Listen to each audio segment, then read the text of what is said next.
Tagal na walang ano eh. Puro Tagalog. Okay, please listen. This will be just a for short presentation. I hope you understand what a parallelism is. Is it running? You have to look at this, okay? Brother Lito, could you take the plate out? Could you take the plate? Take the plate. Again? Yes, I will focus on Gog and Magog because I'm showing parallelism. Without parallelism, did you know that you can mix up the two? Brother Branham's statement used Gog and Magog alternatively between the great white throne judgment and the separation of the sheep and goats. So when he quotes Matthew 25, he's going to refer it to the great white throne. Without understanding parallelism, you can misplace the two and you can mix up the two. If you understand parallelism, you can see, you have to focus on here, on the whiteboard, okay? If you understand parallelism, then whatever statement the prophet said, you can place it right in its right place in the Bible. So let's talk about one parallel. 7,000 years, I call this Human Creation Week. Can I ask someone to write it down, Brother Lito? Human Creation Week. Come out from the other other side. On the other side. Human Creation Week. Write it up there. So down here is the 7 church ages. The 7 church ages. Okay. Human Creation Week. So below is the 7 church ages. And the 7 church ages, put a cross here first. Cross. Okay, then 7 church ages. Now, so Human Creation Week is 7,000 years from the time of Adam until the millennium. The 7 church ages is from the time of Christ to the Laodicea church age. Now, Brother Gan could not illustrate it there, so we have to make our own illustration here. So, in the first Christ is parallel to Adam. Adam is a prefiguration of Christ. 1 Corinthians chapter 15. Yeah. Okay. 15:45 like that. Yes. So this is 1 Corinthians 15:45, 44:45. You cannot write clearly. And there's another Romans chapter 5.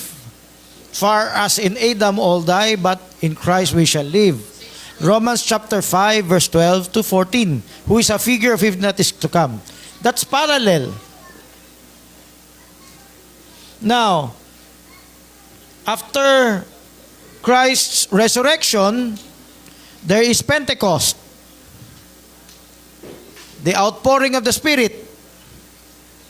After Adam fall, before the fall of Ephesus, parallel to Ephesus, before the fall of the church, before the fall of humanity, before the fall of Eve, there was the river that comes out of Eden. When it passed through Eden, it has not yet parted into 4. But after it came out of Eden, it just split to 4. We know also the location, but that's not our topic in the Bible. So, as the church ages wore on, there is what we call an apostasy. As the Human Creation Week wore on, there's also the corruption of humanity.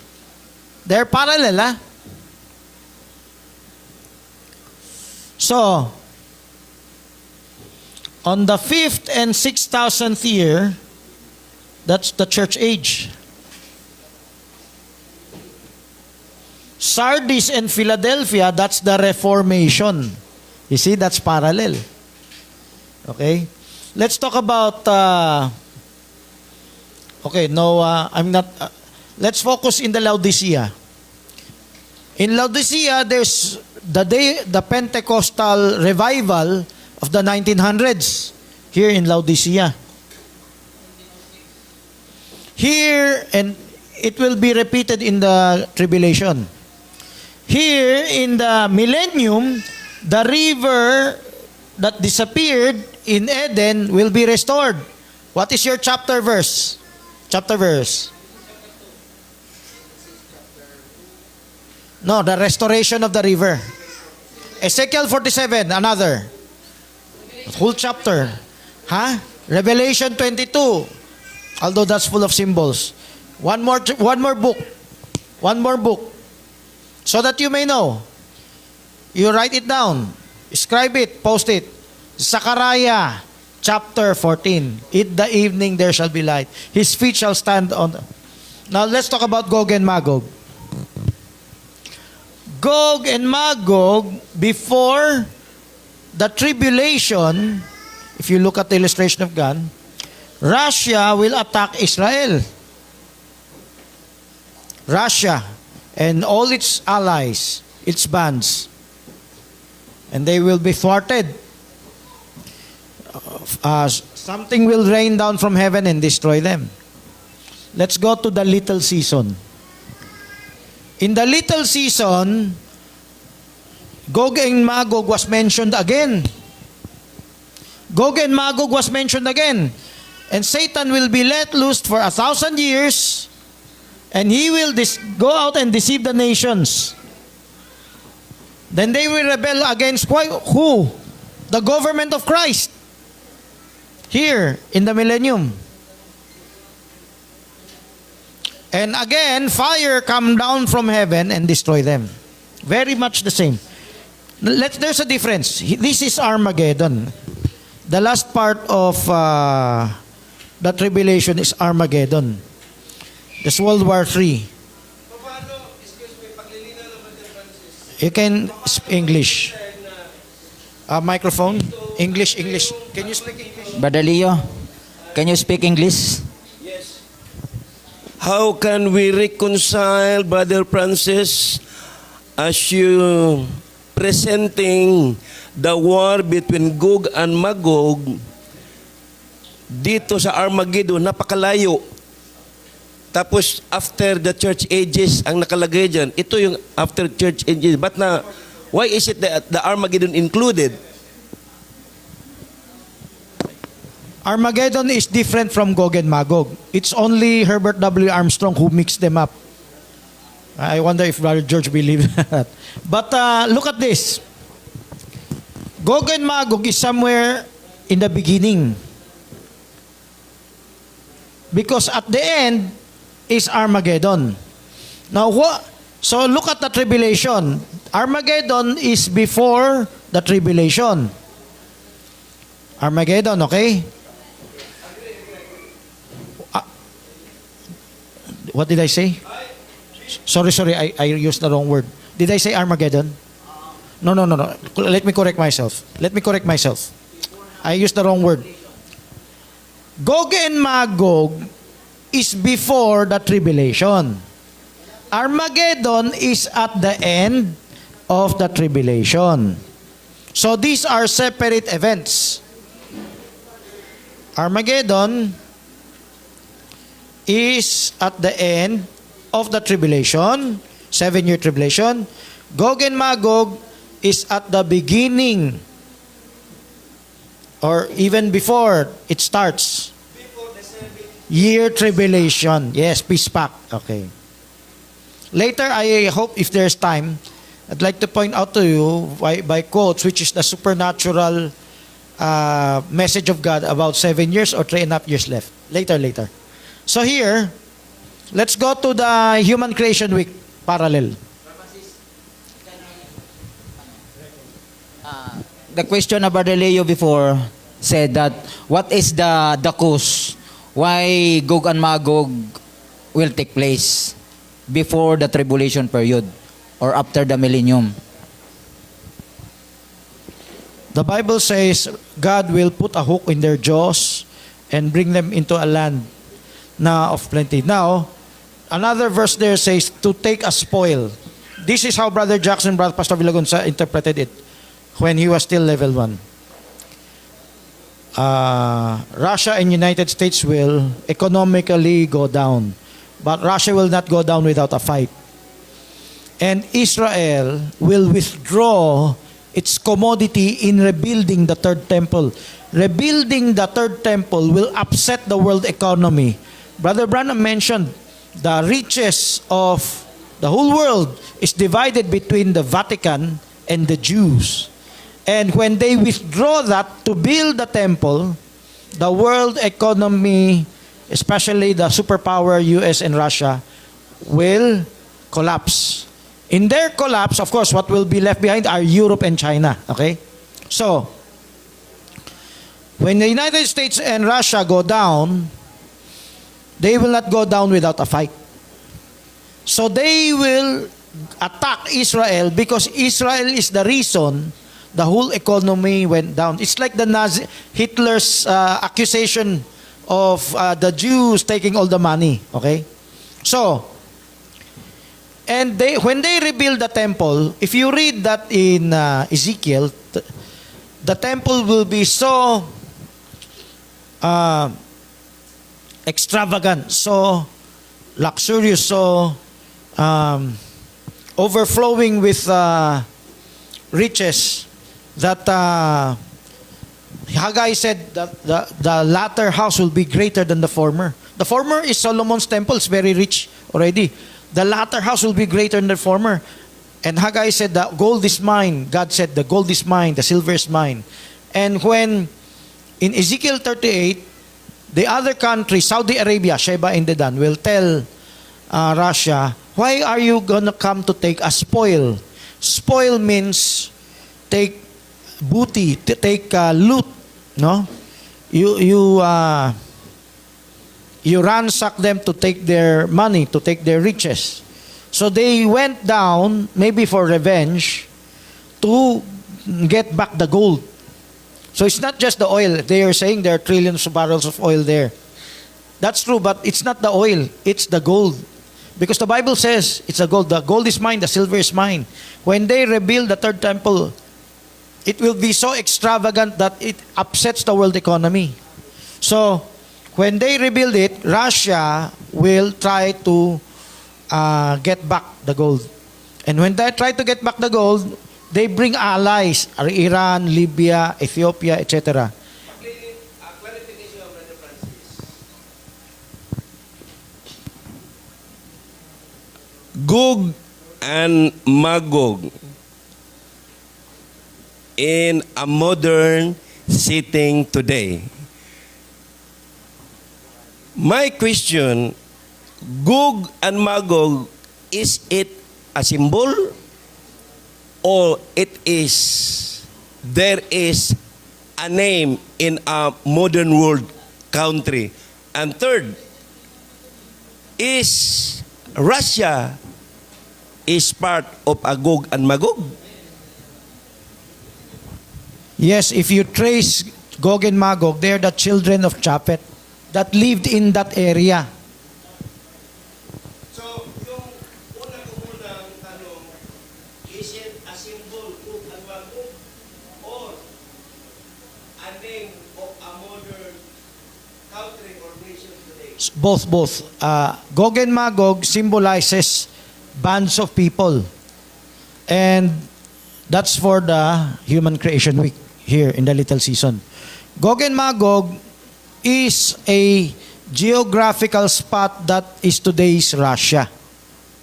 So it's not just a symbol.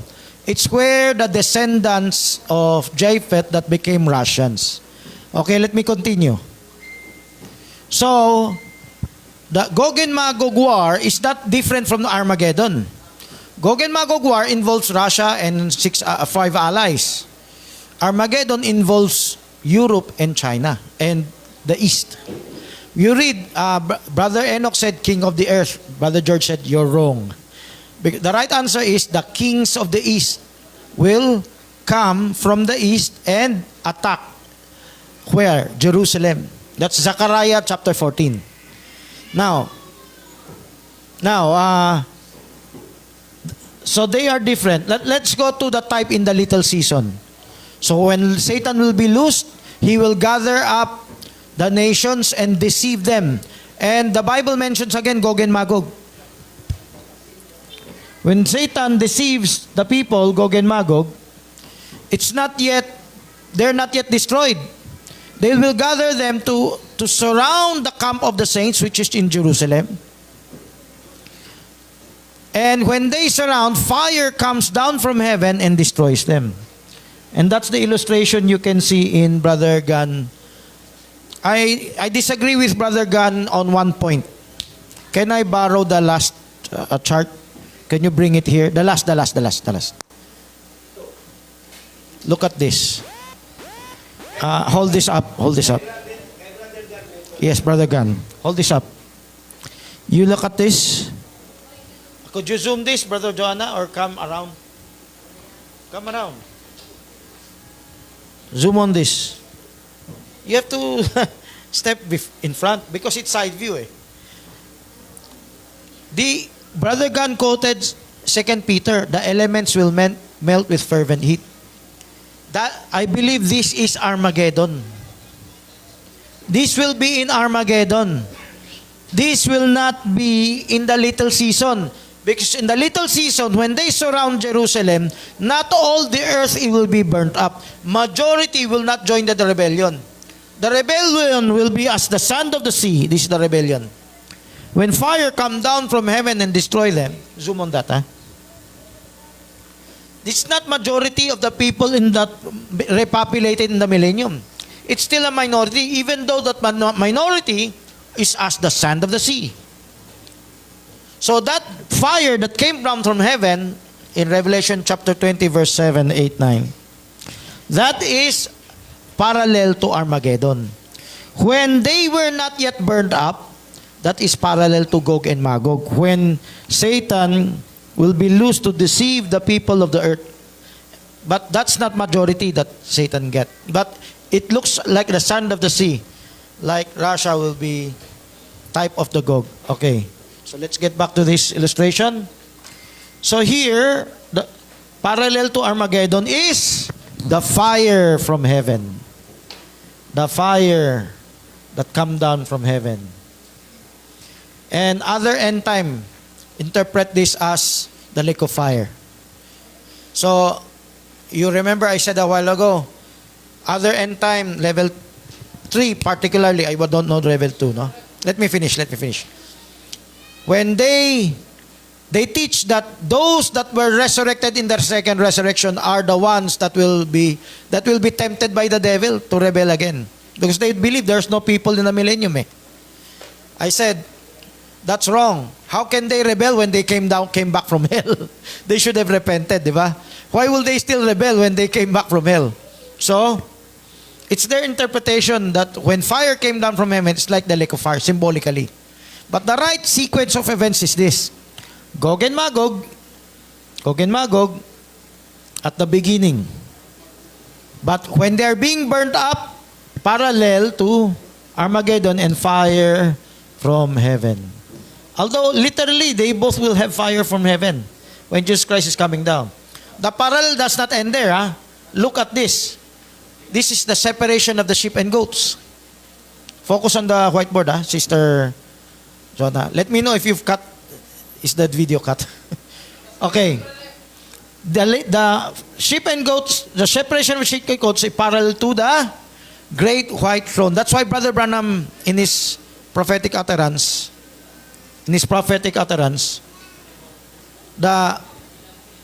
he put the great white throne with the verse Matthew 25, sheep and goats. Brother Branham's statement. Okay? So, because someone has to explain there is a parallelism. So, what is this? Eternal age. What is this? Millennium. Millennium is parallel to the eternal age. This is the 8th day. This is also the 8th day. The 8th day of your human creation week. The 8th day from the church ages. Okay. Any questions? There are no more questions. I can wrap this up. Any more questions? So we can continue our questions. Microphone.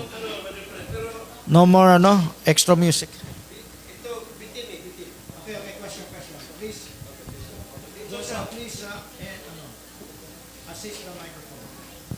Speak English. Satisfied po. I'm satisfied for the presentations of the eternal to eternal. I'm talking about sequence and events. So, you are jumping the sequence of event. Supposed to be, Pastor, you neglect the events of two witnesses and the Great Tribulation, the 7 years Great Tribulation, and the Armageddon. And continuation to the judgment seat of Christ, then the millennium reign of the Son of David. Then a little while, season, Satan will be loose. There will be war. There will be war. So, yung all survivor na nagmultiply, na-deceive ni Satan because they are mortals, ay na-deceive ni Satan. So, dito sa events na Gog and Magog din, na gira, which is the final battle, then dito na sa new heaven and new earth. Yun ang gusto kong marinig. Malapit na eh. Very close. Okay, maybe I'm gonna use the illustration. I need your Joshua, your assistance. I'm gonna focus on this.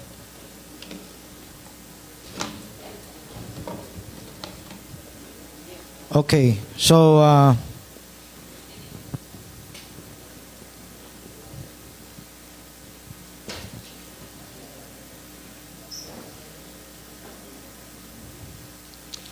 ignore this whole earth being burnt up. This will not be burnt up. Look at this little season. Little season, this small segment. The first part is Gog and Magog. 7 years pa. Oh, let's go back here. Gog and Magog is on the other side, okay, in church ages. What is the issue, Pastor? Why is it that Jerusalem, the Jews, the Hebrew people, Rebuild the first temple, accept the Antichrist. the revealed one, the Antichrist, to be the Savior, to be their Messiah? They accept it. And what is the great even on issue that they may believe, that all the people of Israel believe The Antichrist. the Antichrist? What is the issue? The half of the money of the temple. Remember, Barbanam said in the seals book, half of the money, even 60% of the money is held by the Vatican.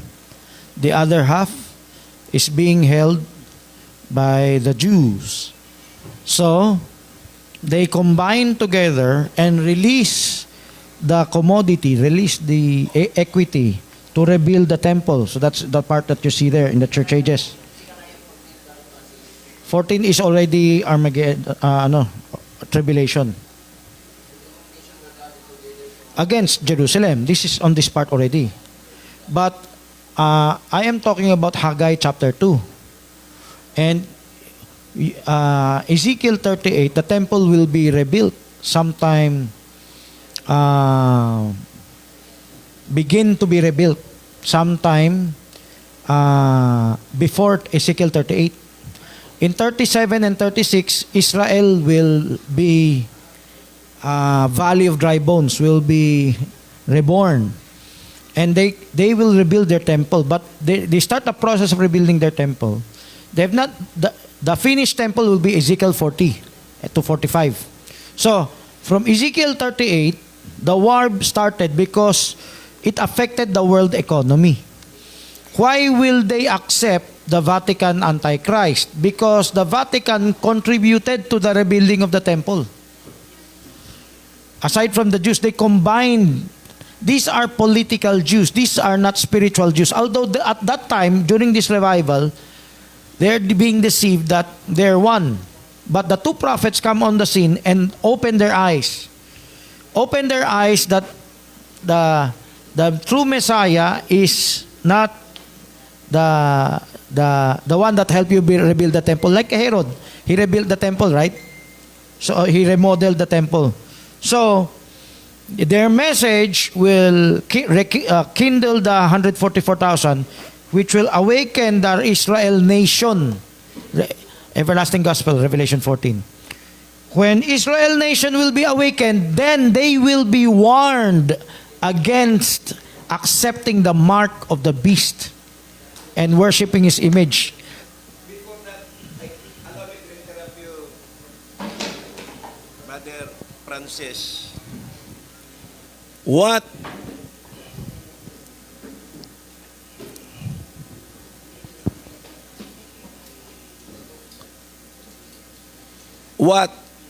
is the message that the 144,000 Jews converted?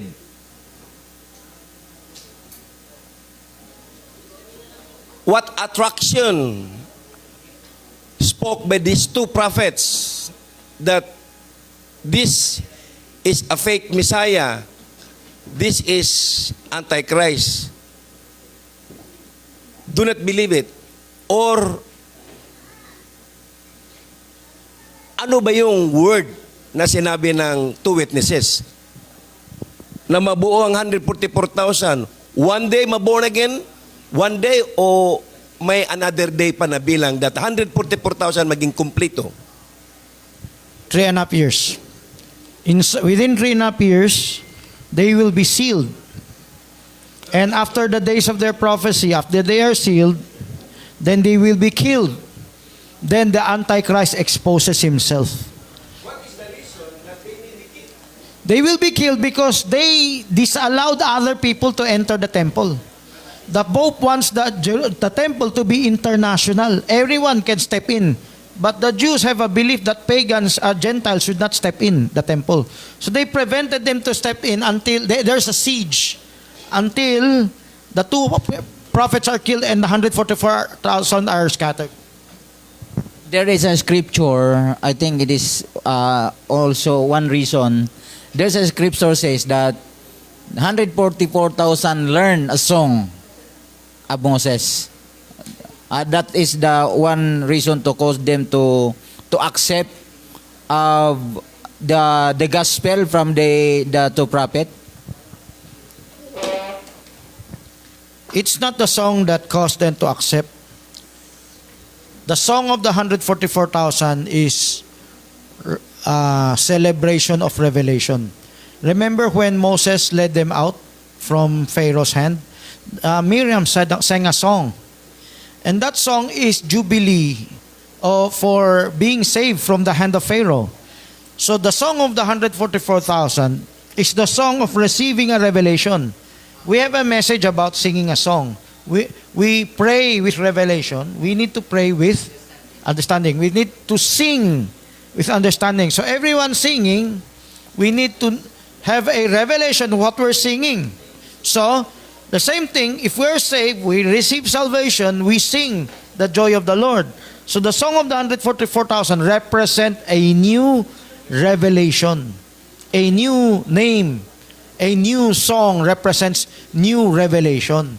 When they receive the new revelation, that message will carry them to bring a message to the rest of Israel. They could not accept Jesus Christ yet because they could not explain it thoroughly. But they can warn them of the Antichrist, that he is not the real Messiah. He's just a political Messiah. Christ will also come back as a political Messiah, but the political Messiah will show its ugly face when they kill the two prophets. It's not just only the two prophets. The Antichrist will kill the rest of the 144,000. They'll kill the rest of the wise that became foolish. Foolish that became wise. What will be the dealing of the living God to the Jews? Is it by nation or individual? Israel as a nation, like the sheep group that will repopulate the millennium, they are being dealt as a nation. But the 144,000, they will have an individual seal in their foreheads. Remember, the rest of the nation will not have the seal until they see Jesus Christ. So, like the foolish, the foolish that became wise, that repented to become wise, they're on the level with the 144,000. But there are foolish that have lost their virginity, and there are a sheep group that never knew about Christ, that they will be allowed to repopulate the millennium.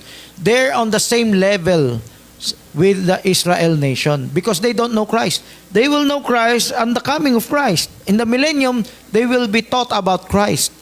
This is the third day we will live in His sight. He will revive us. In 2 days, after 2 days, He will revive us. In the third day, we will live in His sight. That's millennium. That's for the whole nation of Israel to know Jesus Christ, to know their Messiah politically, not just it's the beginning of the millennium. This is where they meet Christ, and this is where they will be taught. And the rest of the heathen nations, the sheep group, will be taught about Christ. Isaiah 2, they will turn their swords into plowshares, and they will not learn war anymore.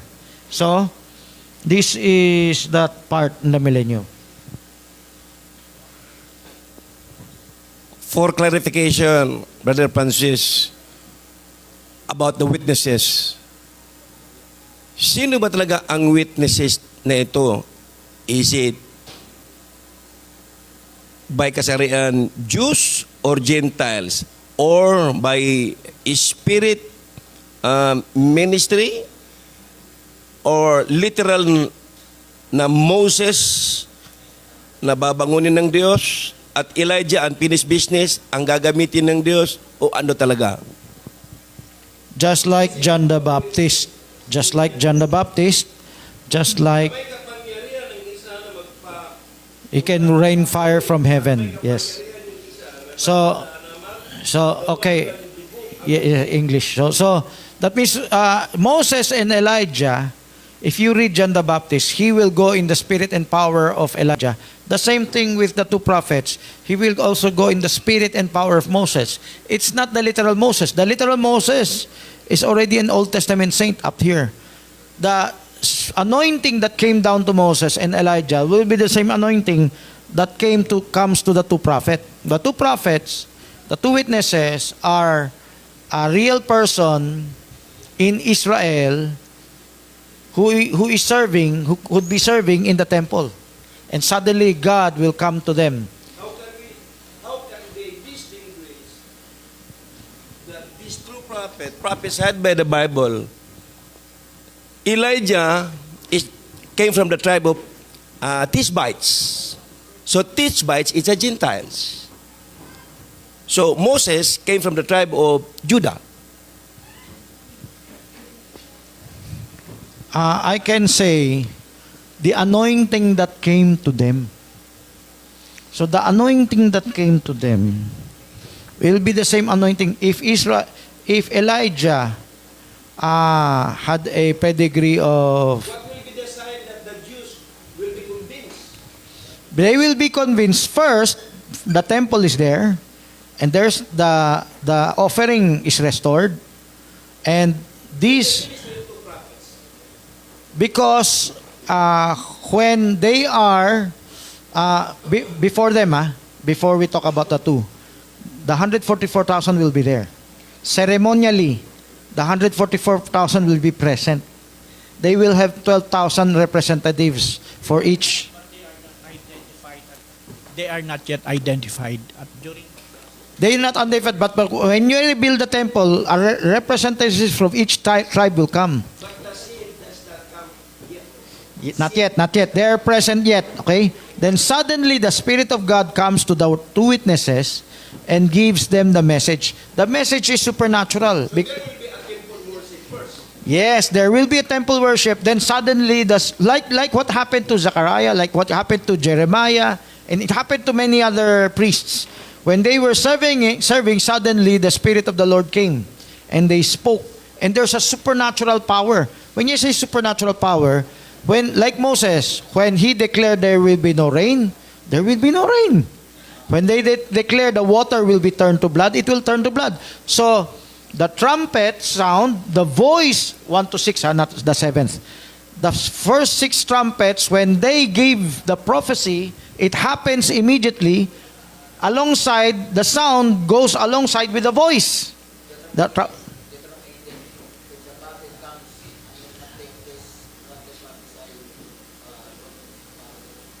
I don't follow him. So, supernaturally, the 2 prophets, when they prophesy, it will happen on the world. The whole world could not ignore what I call a certain sound of the trumpet.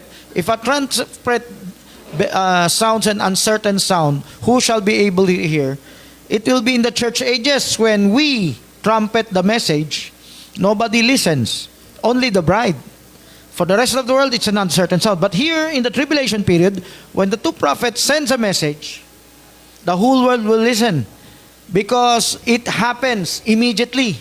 There's a trumpet, there's a mountain that falls to the sea. It could be a meteor. It could be a volcanic eruption. So whatever it happens, there will be a calamity on this first 3.5.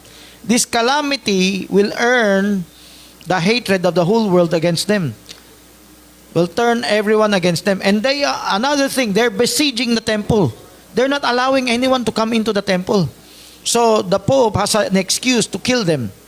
Because it's like a siege, a hotel siege, a Marawi siege, or whatever siege. It's that place could not be entered, and they're trying diplomacy for 3.5 years.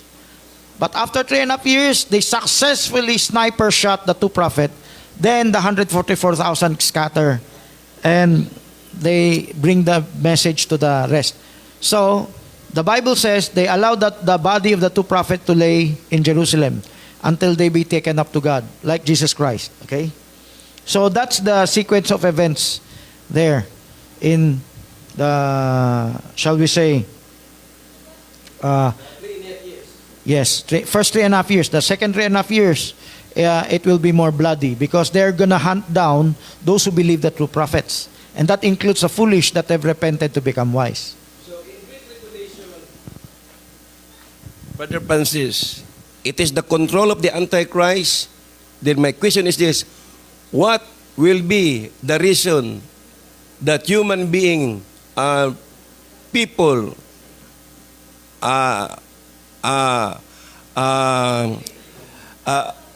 triggered, and they may fight each other? So, are they symbols or are they literal? Or Russia is not there already in Armageddon? No longer. So, the remaining is France, Japan, US, India, and Korea. Sila na ba itong maglaban-laban? At ano yung inuulit ko, samantalang control sila ng Antichrist na nakapag-trigger sa kanila na lumaban na? The Antichrist controls them in the first half. But when the Antichrist breaks the covenant and takes over the temple, the Antichrist lost control over them. And the Antichrist will move its headquarters to Jerusalem. But the European Union and the Eastern Bloc, the Holy Ghost is gone because the bride is gone. the Bible says that. They are wicked. And they're trying to enforce their own version of peace. So China and its bloc will enforce its version of peace. Its bloc could include Philippines, Korea, Japan, okay, India. That's the Eastern Bloc. The Western Bloc is Europe, and they will meet together in Megiddo on Armageddon.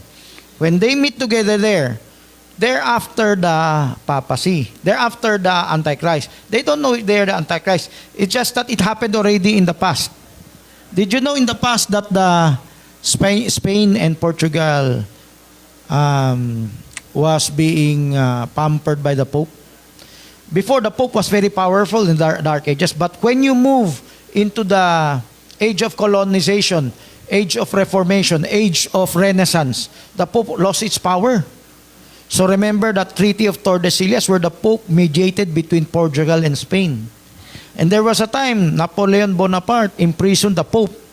And Martin Luther, when he was excommunicated, many Protestants followed him. And what happened? The Catholic Church almost fell because there was an outbreak of rebellion. For many Catholics, when they became Protestant, it's an open revolt. It's an armed revolt. It's not a peaceful separation of church.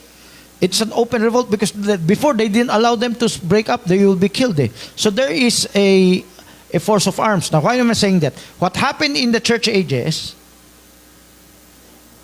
it happened, repeat itself here. Yes. The papacy will be caught in between the kings of the east and the kings of the west. In Daniel 11, they're the kings of the north and the kings of the south. And what was caught in between is Antiochus Epiphanes. He represents the Pope. Kings of the north, that's Rome. Kings of the south, that's Egypt. And in Armageddon, it's the king of the east versus the west, which is European Union. Can you come near? Kings of the east and kings of the west. Now, when you heard Brother Enoch said kings of the earth, it is Jesus Christ versus kings of the earth. This is another topic, no? When Jesus Christ comes back down, they will not see him as Jesus Christ. They will see him as an alien invasion. Remember, the whole world is their minds are being conditioned to think there will be an alien invasion. Kasali si Jesus Christ sa gira na yan. Yes, when Jesus Christ comes back down, no. He will be looked upon as alien because the whole world does not believe in him anymore. The whole world doesn't believe this Christianity story. When they see lights from the sky, they will think he is an alien invasion. So the whole world, who is fighting in this Armageddon, Christ will interrupt unless those days shall be shortened. No flesh shall be saved. Who will be the target? Who will be the target? Their target will be Jesus Christ. No. When Jesus Christ releases his weapon, a supernatural weapon, who will be the target? The kings of the earth, the combination of east and west. So the kings of the earth will no longer fight each other. They will train their ordinances to Jesus Christ. Focus on this, Focus on this. They were conditioned to think that there will be an alien invasion. The king of the earth unite to the east The kings of the earth, the kings of the east. kings of kings that will give down. Meron ba biblical verse dito? Na ano? Yeah, Jesus Christ, when he comes down, the whole nation, the kings of the earth, will go against him. And he, by the sword of his mouth, this is supernatural. He will speak, and calamity. The Bible says there will the sixth vial, there will be a great earthquake. So, the seventh vial will be poured at the time of Armageddon, not in Great Tribulation. It will be poured out in the seven vials. Yes, here. And the great, Armageddon setting or Great Tribulation? same, both. It's a continuation, starting from the last of the.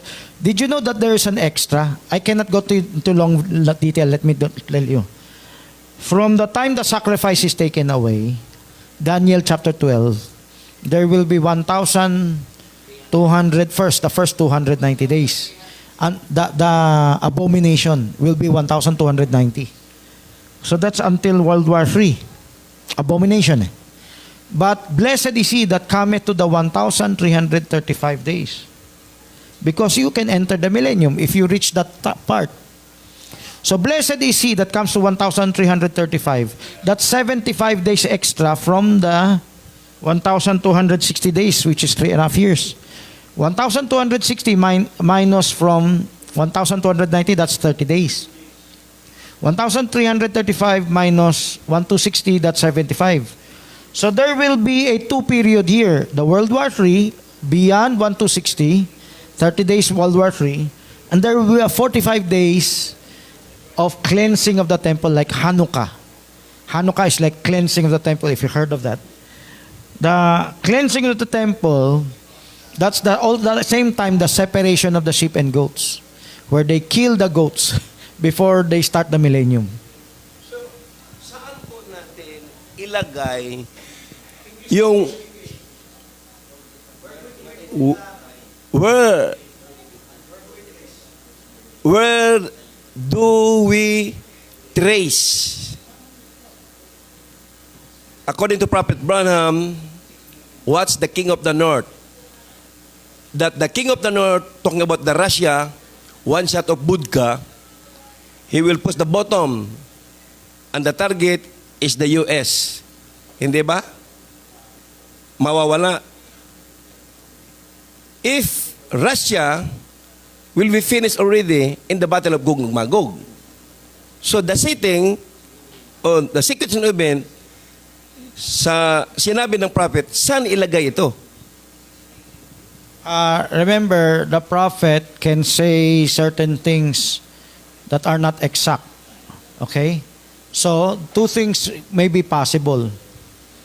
One is the premature war in the side of the church age. The second is, look at the first question is. Second is, he misunderstood Russia as the final king of the north. But the actual king of the north will be Europe versus China, the beast of Europe. So there are 2 possibilities. He meant the final he meant it for Armageddon, or he might have meant it for Gog and Magog. But he doesn't know the detail of that explanation. So here in this side of the church age, that's a possibility. Russia and US can still go to war, but they will not end the world.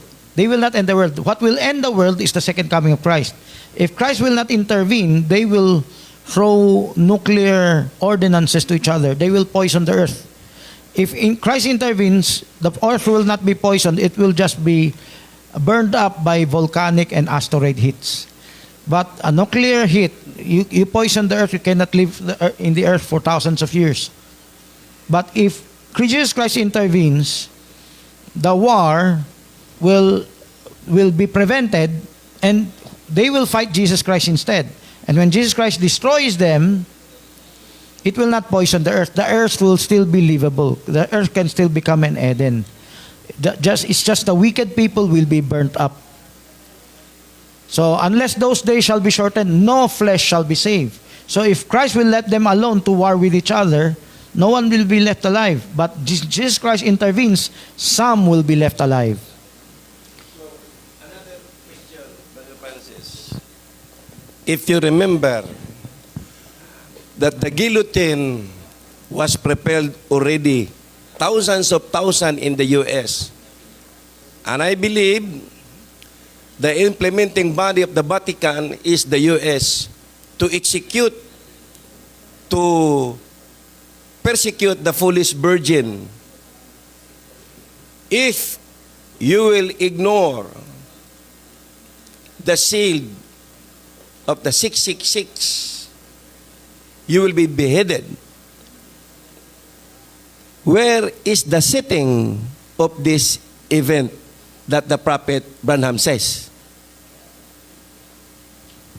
Here in the second half. In the first half, there will be no beheadings. Their target will be the 2 prophets. After the second half, so last half of the week, the beheadings will begin because they are considered as terrorists. This is not written in the Bible. It's not explained by message believers. They will be considered as terrorists. The 2 prophets will be considered as terrorists, leaders, ringleaders, because they cause untold sufferings. And did you know, because of modern advancements, they will not believe it's like a judgment from God. Because they have the capability to poison the water. Biological, chemical warfare. They have the scientific discovery to make earthquakes, weather engineering, etc., without rain. So, today, they're even talking about that. So, when these two prophets gave a judgment from God, they think you're just using God as a name, but you're actually terrorists doing that. So, once they are finished, those who preach their message will be considered cults, will be considered terrorists. Nothing is much worse than a religious cult because you're willing to die for your... So they are hunting them down because they're causing untold destruction. Francis, that the 144,000 will evangelize the world. Just the nation Israel. The rest of the world will be evangelized by the foolish that repented to become wise. Not all foolish will repent. So the foolish that repented... No, before. Because if the foolish that... They testify first before they become wise. They will repent first. Let me tell you. If you're expecting to go up in the rapture, but because of Nicolaitan lukewarm spirit, preferably Nicolaitan because you're zealous you will know you're left behind. And if you're sincere, you want to kneel down and pray, Lord, forgive me for being Nicolaitan lukewarm. If you say, Brother Francis, that the foolish virgin become wise virgin, so there will be two virgin, and they miss the chamber. So the marriage supper of the Lamb is done. Why is it that they became The foolish today, until the rapture, the foolish today, they will miss the marriage supper of the Lamb. They will miss the marriage supper of the Lamb. So they will suffer for being left behind. Okay? The foolish today, that are still virgins, that are still virgins. So, they're sincere. But they're just not Berean. They're just closed-minded. Okay? So they only have partial oil. They didn't have a vessel of extra oil. So they could not walk the complete walk that's needed to become a bride, no? A bride believer. So the foolish, still virgin, they will realize they're left behind. Now, there is a progressive revelation about foolish virgin that we talk about. It's a transitory term. A transitory term means foolish and virgin will not stay permanent together forever. One must go. Your foolishness must go to remain a virgin, or your virginity must go if you don't want to give up your foolishness. So, could you write it down? Foolish virgin, transitory term. Foolish, separate from virgin. So, foolish and virgin are not permanent. They're not permanent. They're not permanent terminologies combined together. No, foolish only. Foolish virgin. So, if you look at the word foolish, they become foolish if they repent from their foolishness. So, there are foolish that are still virgin that will repent of their foolishness here. But those who did not repent of their foolishness, they gave up from the word, they gave up being Berean, they will no longer be virgin. They will be harlot. There's a Bible verse for that. 2 Corinthians chapter 11, 2 and 3. I espouse you as a chaste virgin, but I fear lest the serpent by any means will deceive you, beguile you, corrupt the simplicity of Christ that is in you. So a chaste virgin corrupted will lose their virginity, just like Eve. So the virgins today, if they don't want to become wise, before they die, they will lose their virginity. And what does the Bible say? The wise shall understand, but the wicked shall not understand. That is to say, if you refuse to try to understand for the rest of your life, you lost your virginity already. It's like Tagalog term, sarado de candado. Okay? Clarification, Pastor, this because of their faith to God, They maintain their virginity, but at the same time, they are foolish. That's why the price is their head. They shed their own blood. The price is their head. It's not because they didn't do anything wrong. The price is their head for delaying to be Berean. The Bible has that, right? There are many that will be last that will become first. There are many that are first that will become last. That means to say, the folly of the foolish virgin that will repent, they delayed repentance. They delayed. dulo, sa hindi, they became wise, foolish. But they suffered. Yes, after they suffered, they became wise. Yes. Now, let me tell you something. Did you know even the earlier wise that were included in the rapture? We were once foolish also. That's the hidden revelation. That's a spoken word revelation. And as a spoken word, we can use the spoken word, no? Ourselves. Before we became wise, we were foolish.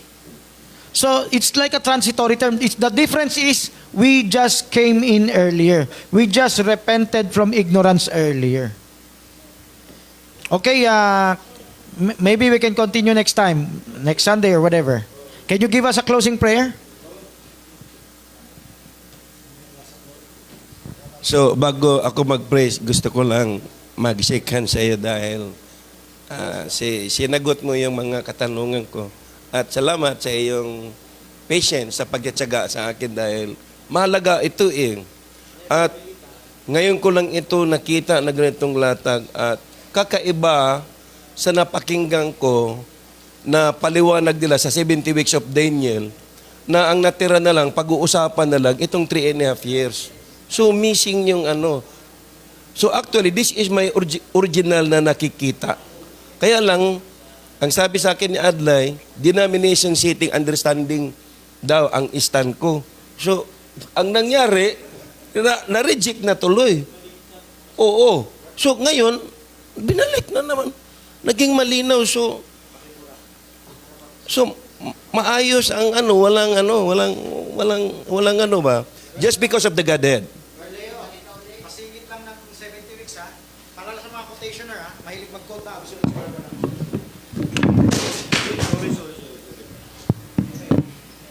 From 1950s pa, nagtuturo na si...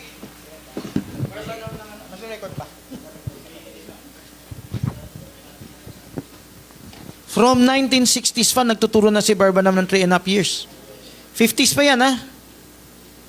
Tapos, isang beses sa 1961, nag 7 years siya. Tapos niya ituro yung 7 years, bumalik 1960? 61. Kaya masisira yung tinataas nilang 63 eh. 61 to eh. Supernatural to. Sabi niya, yung Holy Ghost daw kumontrol. Alam mo, nalimutan to ni Barbanam. Bumalik siya sa 3.5 years na turo.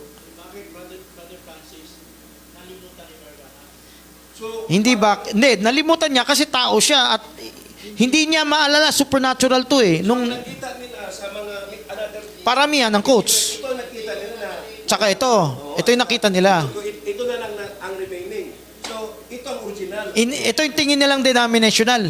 Pero sabi ni Barbanam, ito yung supernatural eh. Pero hindi niya maalala. Nung tinatanong siya dito, di ba turo mo 7? Wala akong tinuturong 7. Oo. Ito yung hindi matanggap ni Adlai ah. Kaya sabi niya, nung tinanong siya, wala akong tinuturong 7. So patunay yan, hindi niya naalala to. Kasi kung talagang naalala niya, tinuro niya to, sasabihin niya dun sa taong uy Brad, at denomination niyan kasi dati, nagkamali ako. Hindi niya sinabi yan eh. No, na. Sinabi niya yan, no?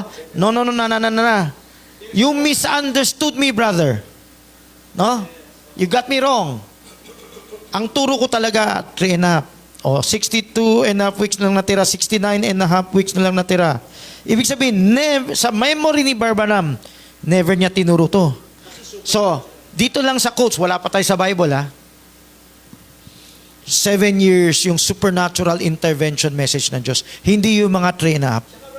Itong train up, human niya, natutunan niya sa, parang influensya to ng Sabadista. Actually, ito ang nakita ko na kinasanayan ko na peace pact ng Antikristo Oo. sa Israelites. Oo. Na para magkaroon ng peace sa likod, bigay na peace. Just because of the conflict of Dome of the Rock. Oo. So after Dome of the Rock na settle, ito pasok. Oo. Ngayon, i-restore mo. Ang mindset na understanding ngayon, dito ako. Kasi tapos na kung Ang- ito sa cross. Human philosophy sila. Ang huling sinabi ng propeta, tinataas nila yung taong propeta eh. At dito, Pinapakita ng Diyos, hindi yung tao tataas mo, kundi yung ano niya. dito sa 1 week na remaining, iba-ibang silip din. Oo. Kasi, tinataas kasi nila yung tao. Tinataas nila si Barbanam. Pero yan, malinaw ako. Pinapakita ng Diyos kay Barbanam na si Barbanam nagkakamali. Pinay. Yung two prophets at saka 144,000 parang nagsama. Dito sa loob ng 3.5 years. Yung Pope tsaka yung Ah. prophet nagsabay sa templo. Nagsabay yung two prophet tsaka yung ano.